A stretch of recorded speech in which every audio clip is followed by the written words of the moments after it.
ज्यांनी रस्ता मंजूर केला, हे फार जबाबदारीने पत्रकारांना सांगतो, त्यांनी दुसऱ्याला दिला आणि ज्यांनी घेतला तो पतपेढी चालवतो. त्याला रस्त्याचा काही अनुभव नाही.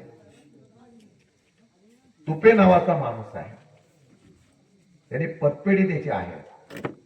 फायनान्स पाहिजे नव्हतं, कारण या सरकारकडे कुठल्याही परिस्थितीमध्ये निवडणुकीच्या अगोदर इतके रस्ते मंजूर केले, मधून इतके रस्ते मंजूर केले. प्रत्येक आमदाराच्या असलेल्या मतदारसंघामध्ये 500 ते 550 कोटीचे रस्ते द्यायचे आणि निवडणुकीला त्यातून अगोदर पैसे द्यायचे, अशा प्रकारचा एक करार झाला. तो महाराष्ट्रामध्ये गेला. आज जे आपण बघतो ना, 3.5 लाख कोटी 2.5 वर्षामध्ये या सत्तेमधल्या असलेल्या सरकारच्या लोकांनी वापरले. 9.5 लाख कोटीचं कर्ज आपल्या तुमच्या आमच्या माथ्यावर दिलं. हे सर्व करणारी मंडळी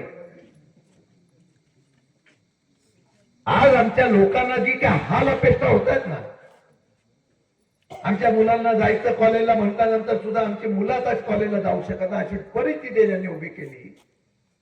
आम्ही सहन करतोय, आम्ही उठाव करत नाही, आम्ही बोलत नाही. दादा यांनी फायदा घेतला.